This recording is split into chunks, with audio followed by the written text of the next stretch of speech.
And this is by Silvana Westbury from lightsources.org.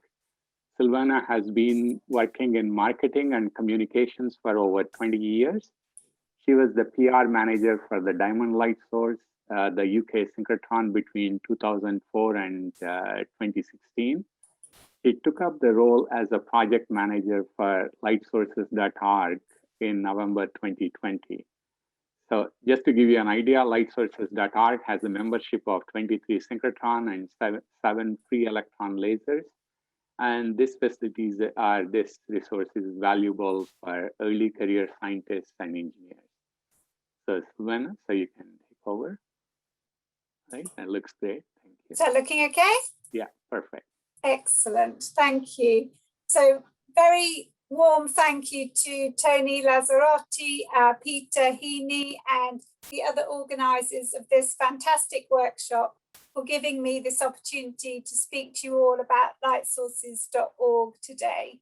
I was delighted to see earlier when Joanne Stubbs did her talk, she showed the world map, which is from the lightsources.org website, and showing that there are about 50 light sources across the world. And as Satish just mentioned, I used to work in the comms team at Diamond, and there I had the privilege to work with scientists whose research covered a wide range of fields. And my role was to help to promote the facility and the science stories to mainstream media. So that would be both print and broadcast, as well as online and social media.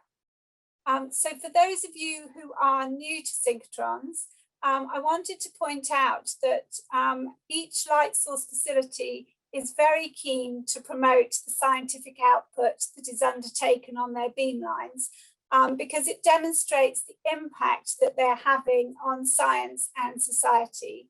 And funders and other key stakeholders are always very interested in impact. So this is a great opportunity for early career scientists to gain exposure for their research. And many of the light sources offer training opportunities in science communication at their annual user meetings or workshops. So having spent a few years away from light sources, I'm back now, and I joined light sources as Satish said in November. I'm really excited about the current work of the collaboration and the potential for future growth and support for the global light sources community. And so what I've done, I've split my short talk into 3 sections. So what is light sources? How can we support you, and where can you find us? So in terms of what we are, so lightsources.org is a collaboration of light source facilities around the world. And the collaboration is driven by the communicators from the various facilities. We launched in 2004, and that was with 16 facilities. And now we're up to 30. So we've got 23 synchrotrons and 7 free electron lasers.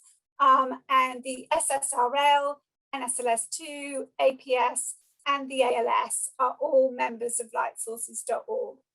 And the visible part of the collaboration is the website, along with our weekly newsletter. And the website has 3 main pillars of content. So we've got the scientific results, and then we have facility news as well. And then in the event section, we have a range of events. So we've got user meetings, conferences, workshops, training schools, and then we've got the job section. And a big part of what we want to do is celebrate the success. So obviously, as I say, much of the light source research really does lead to benefits to society.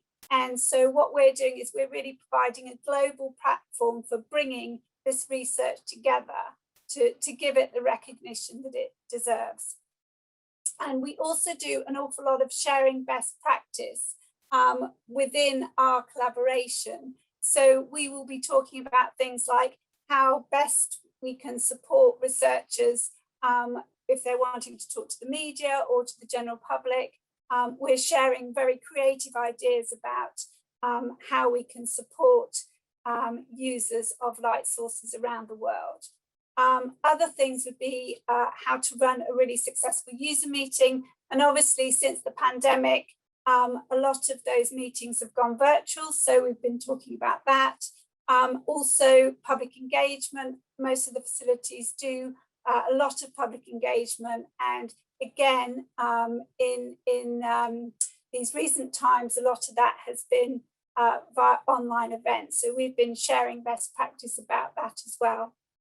And a key objective of lightsources.org moving forward is really supporting early career scientists and engineers.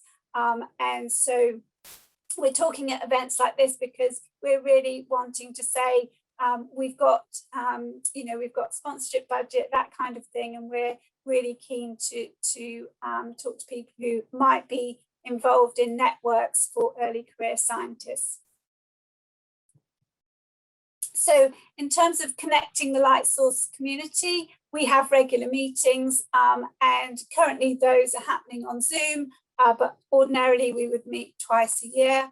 And we talk about experiences, but also plan joint activities. So at the moment, we're planning a light source selfie video campaign. So that will give a number of early career scientists the opportunity to make some videos, get some experience in that, and also promote not just the work that they're doing, but also, capturing really what it's like if you're starting your career and you're getting an opportunity to work at a synchrotron.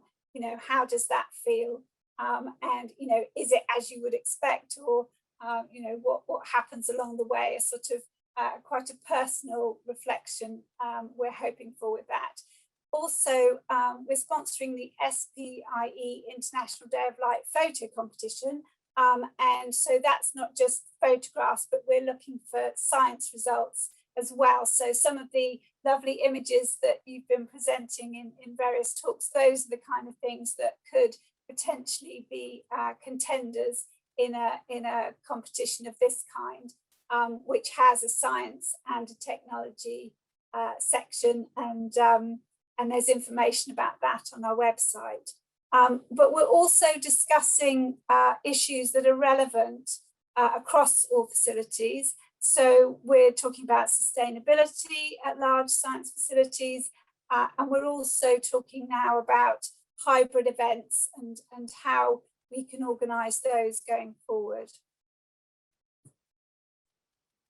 And then in terms of how we can support you, so as I mentioned, if you're looking for a new opportunity, and that might be a job at a light source, we gather up vacancies from across all of our member facilities.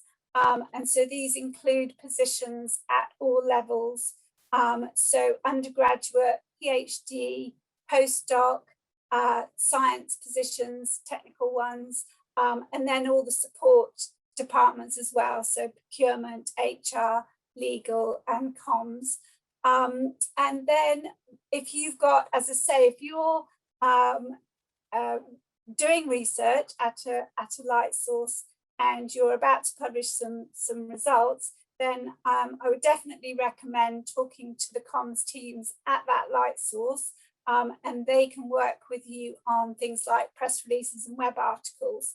And then when they share that content, that's the point at which light sources will pick it up and promote it via the website and our social media channels.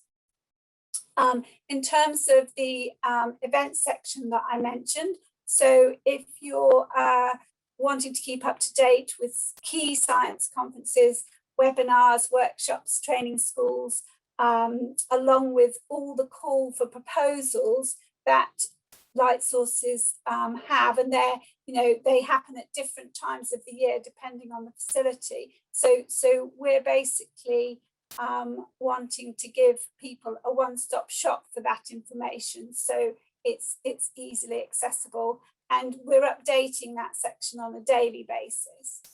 And then facility pages, so each member of lightsources.org will have a page, a dedicated page on our website, and that gives you a brief summary of the facility. So if you want to do some research on you know, who's got what around the world, then the website is a good place to start, because you can get quite a lot of information from those facility pages. And then obviously if you need more information, you can go through to the various websites. And then major upgrades. So quite a bit of mention has been made today about upgrades that facilities are planning. And so what we have on lightsources.org is an upgrade projects area. So you can see at a glance where dark periods are going to be across the facilities in the membership. And you can also get access to detailed design reviews there, so you can see what's coming as part of the upgrade. And the chart will help if you need to plan, you know, if you know you're not going to be able to use the facility that you would normally use, then you can see what other facilities are available. And then finally, the sponsorships I just wanted to mention, because if you are organising events, as I say, you might be thinking about early career prizes for outstanding research, or poster prizes for workshops or conferences. We're very happy, as I say, to help with a bit of sponsorship if that is useful. And this slide really just shows you what the homepage looks like. So we're, as I say, adding news to that homepage every day from across the facilities. And then we've just got some of our statistics along the bottom of how we've done last year, which, you know, it was encouraging that both website visitors and Twitter followers were growing quite steadily during last year. And we also had an increase in the number of jobs that we posted, along with a good quantity of news and events, even though most of them were online events. And so in addition to obviously the website, the newsletter and Twitter, we've got LinkedIn and Instagram. And that's just really a summary. So we're a single platform summary of the content. And what we're trying to do is really create one voice for the brightest science.